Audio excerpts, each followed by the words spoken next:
Chapter 6 evolution और इसके test 1 के सिलेबस के टॉपिक्स हैं origin of life, then biological evolution and evidences for biological evolution from palaeontology, fossil record, comparative anatomy, embryology and molecular biology. तो आइए इस video की हेल्प से इन टॉपिक्स का क्विक रिवीजन करते हैं। सबसे पहले बात करते हैं थ्योरीज ऑफ इवोल्यूशन, और इनको दो कैटेगरीज में डिवाइड किया गया है, एंशिएंट और मॉडर्न। एंशिएंट थ्योरीज और मॉडर्न थ्योरीज को लर्न करने से पहले मैं आपको बताऊं कि उस समय पर जब ओरिजिन और इवोल्यूशन ऑफ लाइफ की बात होती थी तो साइंटिस्ट की दो टीम्स थी।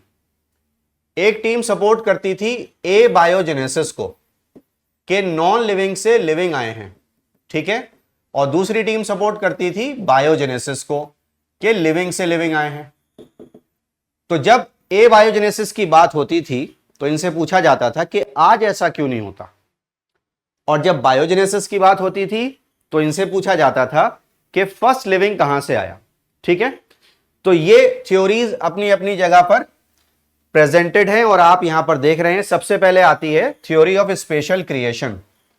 Life is a divine creation of the creator, supernatural power, और ये रिलीजियस लिटरेचर्स में भी मेंशन्ड है theory. These are mythological theories which believe that life was created by supernatural powers. Next is theory of panspermia. Sperm word हम use करते हैं plants में seed के लिए, हम जानते हैं इस बात को, ठीक है। तो ये थ्योरी दी थी आर्हीनियस ने 1908 में, और उस वक्त ऐसा कहा गया कि स्पोर्स और सीड्स आउटर स्पेस से हमारे बैरन अर्थ पर, हमारे बंजर अर्थ पर आ गए और यहां लाइफ आ गई। बट कुछ साइंटिस्ट ने इसको अपोज किया। उन्होंने कहा कि जो आउटर स्पेस की कंडीशंस हैं वो स्पोर्स और सीड्स का एग्जिस्टेंस सपोर्ट नहीं कर सकती, तो वो वहां सरवाइव नहीं कर सकते, तो वो आए कैसे लिविंग फॉर्म में अर्थ पर। तो propose this theory, it also supports the process of coming living material from other planet, ठीक है। ऑल्दो ये जो पेंस्पर्मिया है ये आज भी कुछ एस्ट्रोनॉमर्स का फेवरेट आइडिया है। Then theory of spontaneous generation, अचानक से अपने आप लाइफ आ गई। स्पॉन्टेनियस वो प्रोसेस होते हैं जो अपने आप हो जाते हैं, जो प्रोसेस हम कराते हैं वो कहलाते हैं इंड्यूस्ड, ठीक है ना।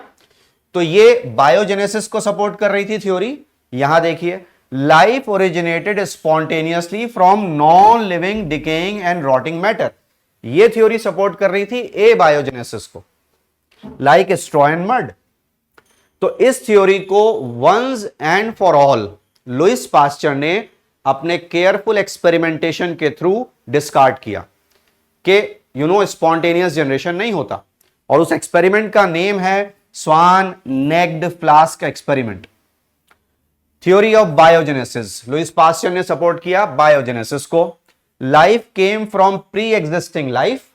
Louis Pasteur's experiment disproved the theory of spontaneous generation by performing a well designed experiment जिसका नाम है स्वान नेक्ड फ्लास्क एक्सपेरिमेंट।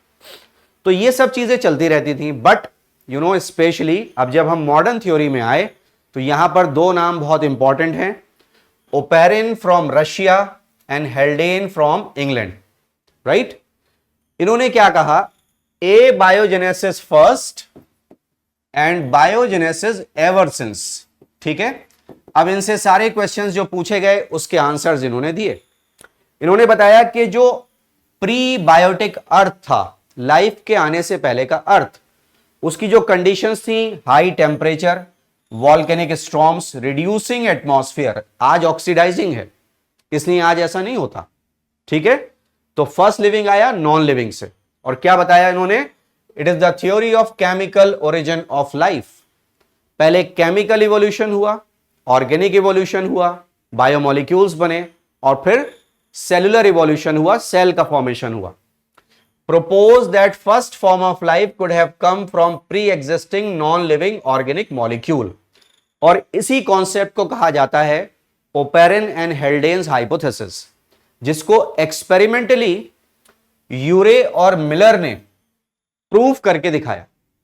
इन्होंने एक सेटअप डेवलप किया जो वीडियो हम आगे देखेंगे, उसमें इनको अमीनो एसिड्स मिले, और उसी तरह के एक्सपेरिमेंट्स और साइंटिस्ट ने भी किए, उनको शुगर्स भी मिली, कुछ को न्यूक्लियोटाइड्स भी मिले, राइट। तो आइए देखते हैं अब millers experiment which supports the theory of evolution, the modern theory of evolution, the concept of operon and हेल्डेन।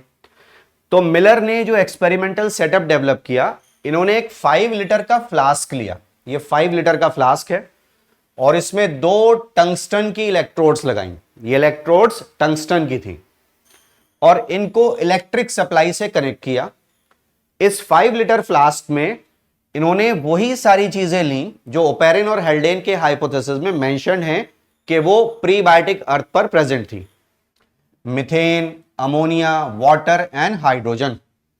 और फिर इन्होंने इसको ऑन किया, इलेक्ट्रिक सप्लाई को ऑन किया, तो यहां पर एक स्पार्क डिस्चार्ज हुआ, बिकॉज इसी मटेरियल पर ओपेरन और हेल्डेन के अकॉर्डिंग लाइटनिंग हुई थी, बिजली गिरी थी। तो उसको इन्होंने रिप्लेस किया स्पार्क डिस्चार्ज से, जहां 800 डिग्री सेल्सियस टेम्परेचर इसको मिला। अब ये मटेरियल नीचे की तरफ आया, तो यहां कंडेंसर लगा दिया गया जो इसकी हीट को एब्जॉर्ब करे। तो यहां से आप देख रहे हैं वाटर इन, यहां कोल्ड वाटर इन किया गया, और उस वाटर ने इस मिक्सचर की सारी हीट को एब्जॉर्ब किया ऑलमोस्ट, और यहां से वार्म वाटर आउट हो गया, वार्म वाटर आउट, ठीक है। और ये मिक्सचर कूल होकर के नीचे वाटर ड्रॉपलेट्स आए, और इसी में मिले ऑर्गेनिक कंपाउंड्स। मिलर को मिले थे अमीनो एसिड्स, जैसे कि मैंने आपको अभी पहले बताया। So this was a liquid water in trap. और फिर यहां पर देखिए अगेन बॉइलिंग वाटर है एक लोअर चेंबर में, ये रिप्रेजेंट कर रहा है ओशंस को, ठीक। यहां पर एक सैंपल कलेक्टर भी लगा हुआ है। अब बिकॉज ये क्लोज लूप थी, तो ये जो गैसेस थी ये फ्लो कर रही थी, राइट। इससे ये बर्स्ट हो सकता था, तो यहां पर एक और अटैचमेंट दिया वैक्यूम के लिए, जिससे गैसेस को टाइमली रिलीज किया जा सके, ठीक है ना। तो जो प्रोटोकॉल थे मिलर के एक्सपेरिमेंट के, वो हम देख लेते हैं। सबसे पहले electric discharge and water vapour 800 degree Celsius spark हुआ, हॉट गैसेस कूल्ड, यहां पर डिसॉल्व सॉल्युबल मॉलिक्यूल आए and they became organic molecules.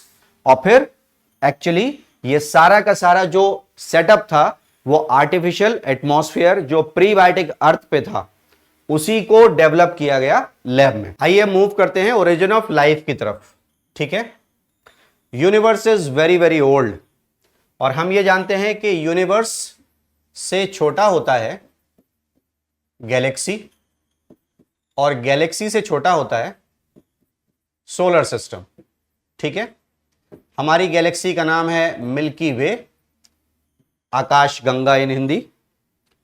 तो बात होती है सबसे पहले यूनिवर्स की। यूनिवर्स के ओरिजिन के लिए साइंटिस्ट का व्यू यह है कि जो कॉस्मिक मटेरियल है, कॉस्मिक मटेरियल में हाईएस्ट एनर्जी होती है, उस कॉस्मिक मटेरियल का एक बहुत बड़ा सा क्लाउड था जिसका नेम है solar nebula. It is called solar nebula. और साइंटिस्ट बोलते हैं कि सोलर नेब्यूला में एनर्जी एग्रीगेट होती चली गई। उस एनर्जी एग्रीगेशन से एक ह्यूज ब्लास्ट हुआ जो हम इमेजिन नहीं कर सकते फिजिकल टर्म्स में, और उसी का नाम है big bang. Huge explosion is called big bang, ठीक है। और साइंटिस्ट एस्टिमेट करते हैं कि ये अराउंड 20 बिलियन ईयर्स एगो हुआ होगा। BYA billion years ago and MYA million years एगो, ठीक है। उसके बाद ये एक्सपेंड हुआ, और इसके एक्सपेंशन से टेम्परेचर केम डाउन। टेम्परेचर जब नीचे आया तो हाइड्रोजन और हीलियम बनी, और फिर गैसेस कंडेंस्ड होने से गैलेक्सीज का फॉर्मेशन हुआ। जो प्रेजेंट डे गैलेक्सीज हैं वो गैसेस के कंडेंसेशन से बनी। और हमारी जो मिल्की वे गैलेक्सी है, इसका एस्टिमेट है कि ये 14 बिलियन ईयर्स ओल्ड है, ठीक है। It was formed 14 billion years ago. तो अर्थ पर एक्चुअली जो प्रिमिटिव अर्थ था, लाइफ के आने से पहले का earth, prebiotic earth, it is prebiotic earth, ठीक है। इसका फॉर्मेशन हुआ 4.5 बिलियन ईयर्स एगो, और 1 बिलियन इज 1000 मिलियन। तो after 500 million years ago means earth के आने के 500 मिलियन ईयर्स के बाद लाइफ का ओरिजिन हुआ, that is 4 billion years ago. ठीक है, 4 बिलियन ईयर्स एगो। तो ये सारे एस्टिमेट्स हैं, उस वक्त वहां पर कोई था नहीं जो एक्चुअली देख पाता। तो प्रिमिटिव अर्थ पर कोई एटमॉस्फेयर नहीं था, वाटर वेपर था, और यूवी रेस से ये स्प्लिट हो गया, राइट। अब वाटर वेपर जब यूवी रेस से स्प्लिट हुआ, एज यू कैन सी, तो हाइड्रोजन और ऑक्सीजन बनी। हाइड्रोजन लाइटर थी, ये एस्केप हो गई और ये कंबाइन हो गई कार्बन के साथ to form methane. Similarly hydrogen combine हुई नाइट्रोजन के साथ टू फॉर्म अमोनिया, जो कि मॉल्टन मासेस से रिलीज हो रहा था, और ऑक्सीजन कंबाइन हुई कार्बन के साथ to form CO2, right. So this is the complete reaction of water splitting by UV rays. Then ozone layer was formed. As the temperature dropped, rain occurred and formed oceans. जितने भी depression थे अर्थ के वो water से fill हो गए और वही बन गए oceans. And life appeared 4 billion years ago. जैसे कि मैंने आपको यहां पर बताया कि अर्थ के आने के 500 मिलियन ईयर्स के बाद अर्थ पर लाइफ का ओरिजिन हुआ। इसके बाद देखते हैं कि लाइफ फॉर्म्स का जो इवोल्यूशन है उस पर साइंटिस्ट के क्या व्यूज हैं, इवोल्यूशन ऑफ लाइफ फॉर्म्स। और इसमें सबसे इंपॉर्टेंट नेम आता है चार्ल्स डार्विन का, जो सी वॉयज पर थे, समुद्र की यात्रा पर थे, और पूरे वर्ल्ड को इन्होंने ऑब्जर्व किया उसी सी वॉयज के थ्रू, और इनके सेल शिप का नाम था HMS बीगल। हम ये भी जानते हैं कि उसी सी जर्नी के थ्रू ये पहुंचे थे गैलापागोस आइलैंड पर, राइट। और वहां पर इन्होंने स्मॉल ब्लैक बर्ड्स देखी थी जिनको फिंचेस कहा जाता था, और अब वो डार्विन फिंचेस के नाम से दे आर वेरी फेमस। तो जब डार्विन पूरी सी वॉयज पर थे तो इन्होंने जो कंक्लूजन निकाले वो समझने से पहले हम ये जान लें कि जो हमारे एंसेस्टर्स हैं, राइट, जो हमारे पूर्वज हैं, हम उनके डिसेंडेंट्स हैं, हम उनके वंशज हैं। जो हमारे एंसेस्टर हैं हम उनके डिसेंडेंट हैं। तो डार्विन ने बहुत इंपॉर्टेंट बात बताई कि जो प्रेजेंट डे लाइफ फॉर्म्स हैं वो आपस में भी अमंग देमसेल्फ वो बहुत सारी सिमिलैरिटीज शेयर करती हैं, और इसको बोला जाता है horizontal relationship. This is called horizontal relationship. तो हॉरिजॉन्टली मींस जो प्रेजेंट डे लाइफ फॉर्म्स हैं वो कई सारे फीचर्स शेयर कर रही हैं, सिमिलैरिटीज शेयर कर रही हैं, and as well as with their ancestors. तो एंसेस्टर्स और डिसेंडेंट्स के बीच में भी बहुत सारी सिमिलैरिटीज हैं। इसको बोला जाता है वर्टिकल रिलेशनशिप, और यह बात की थी चार्ल्स डार्विन ने during sea voyage on HMS Beagle, concluded that existing living forms share similarities to varying degrees, not only among themself but also with the life form that existed millions of years ago, right? There had been gradual evolution of life form, और evolution के लिए variations का आना जरूरी होता है, और variation के लिए हम जानते हैं 5 sources हैं variation के, like mutation, genetic recombination, natural selection, ठीक है। So there were variation in characteristics, और इन्होंने fitness बताया कि जो species fit हैं वो सरवाइव करेंगी और जो अनफिट हैं वो खत्म हो जाएंगी, एक्सटिंक्ट हो जाएंगी। और फिटनेस के लिए इन्होंने बोला कि जो स्पीशीज अपने पीछे बहुत सारी प्रोजेनी छोड़ करके जाती है वही फिट है। तो एक्चुअली फिटनेस से इनका मीनिंग था reproductive fitness. He implied natural selection as a mechanism of evolution. तो नेचुरल सिलेक्शन भी वेरिएशन का एक सोर्स है, रिमेंबर, राइट। और वेरिएशन के एक्चुअली 5 सोर्सेज होते हैं, ये हमको पता होना चाहिए। There are 5 sources of variation. But same time पर सेम व्यू एक और साइंटिस्ट का था जिन्होंने मलाय आर्चिपेलागो में वर्क किया था, हमें इनको नहीं भूलना है, right. He worked eight malai archipelago, और इन साइंटिस्ट का नाम है Alfred Wallace. Concluded the same new life forms also came into existence, and the existing life form shows similarities and share common ancestry. Means horizontal relationship और vertical relationship की भी बात Alfred Wallace ने की थी, ठीक है। So geological history of earth closely correlates with the biological history of earth. जैसे कि हम जानते हैं कि हमारे अर्थ की हिस्ट्री का जो कैलेंडर है वो कहलाता है geological time scale. It is called geological time scale. और इस जियोलॉजिकल टाइम स्केल में जो सबसे बड़ा इवेंट है वो है ईरा, और ईरा के होते हैं पीरियड्स, और पीरियड्स के होते हैं ईपक्स।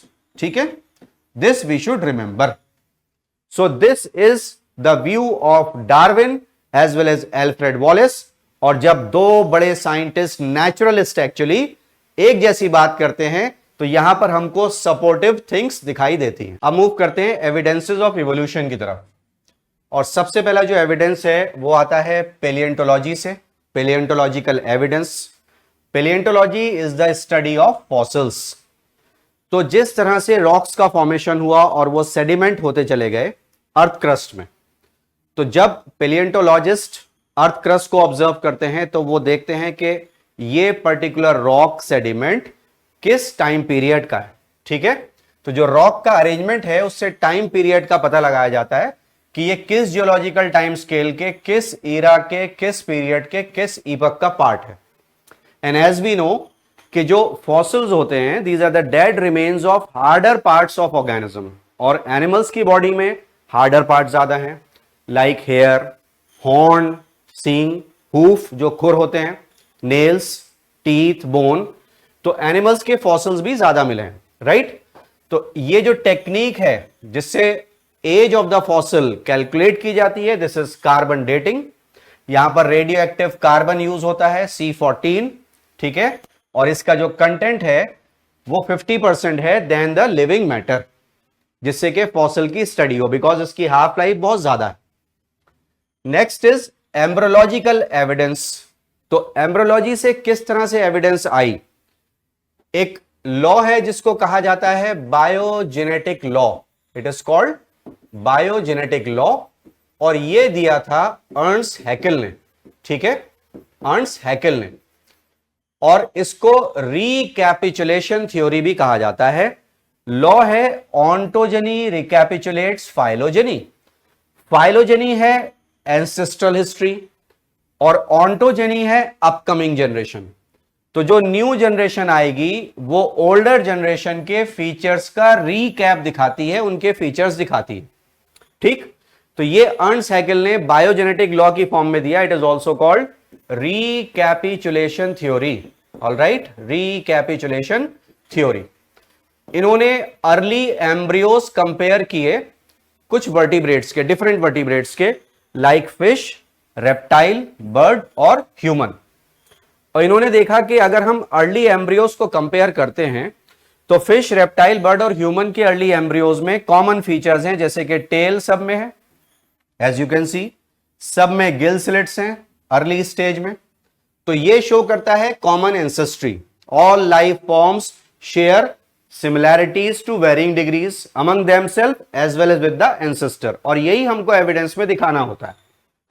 एक टर्म है एटाविज्म। जो कैरेक्टर एंसेस्टर्स में था और वो खत्म हो गया, वो प्रेजेंट जनरेशन में फिर से आ जाए। It occurs when an ancestral genetic trait reappears in species after being lost, right. तो reappearance of ancestral feature, for example power of moving pinna, इसको हिलाना खुद से, हाथ से नहीं, अपने आप से, and larger canine teeth etcetera. Then vestigial organs, जो ऑर्गन हमारे पास नॉन फंक्शनल है अपेरेंटली बट हमारे एंसेस्टर्स में फंक्शनल थे, ये कहलाते हैं वेस्टिजियल ऑर्गन। तो सिमिलैरिटीज यहां पर आ रही हैं। No apparent function and is considered to be residual part from past ancestor, example coccyx, ये जो हमारी टेल बोन है, विजडम टूथ जो थर्ड मोलर है, देन निक्टिटेटिंग मेम्ब्रेन, अगर आप आई को यहां से देखेंगे यहां पर है ये nictitating membrane, and vermiform appendix and tonsils. Although vermiform appendix और टॉन्सिल्स अब ये सेकेंडरी लिम्फॉइड ऑर्गन है, right. Then evidence from morphology and comparative anatomy. बात करते हैं सबसे पहले होमोलोगस ऑर्गन्स की, वो ऑर्गन्स जिनके फंक्शन डिफरेंट हैं बट स्ट्रक्चरली ये सेम है। They have same embryonic origin. These are the organs which differ in appearance and function in different organism, different in function, but they have similar basic structure and indicate common ancestry. और homology result है divergent evolution का। For example animal से अगर हम example देखें, flipper of seal, wings of bat, legs of horse and arms of man, तो इनकी bones का पैटर्न सेम आता है। सिमिलरली अगर हम प्लांट की बात करते हैं तो थॉर्न्स बोगनवेलिया में और टेंड्रिल क्यूकरबिट में, दोनों ही स्टेम का मॉडिफिकेशन है, तो same organ but function different है। थॉर्न्स होते हैं डिफेंस के लिए और टेंड्रिल होते हैं सपोर्ट के लिए। Then analogous organ, they have different developmental origin, तो स्ट्रक्चरली ये डिफरेंट है बट फंक्शनली सेम है। These are the organs which are similar in appearance in different organism but they develop at different structure in different organism. Just like homologous organ result होते हैं divergent evolution के, analogous organ result होते हैं convergent evolution के। और अगर आपको इसमें confusion हो तो एक को learn कर लीजिए, second उसका opposite हो जाएगा। For example, wings of birds and insect, तो ये structurally different है बट फंक्शनली दोनों का सेम काम है, दे हेल्प इन फ्लाइट और flying. So insect and bird wings are different in their basic structure and origin but functionally they are same. और अगर हम प्लांट्स की बात करें तो पोटैटो में stem tuber reserve food store करता है और स्वीट पोटैटो में रूट ये फूड स्टोर करती है, तो स्ट्रक्चरली दे आर डिफरेंट लेकिन फंक्शनली वो सेम है, राइट?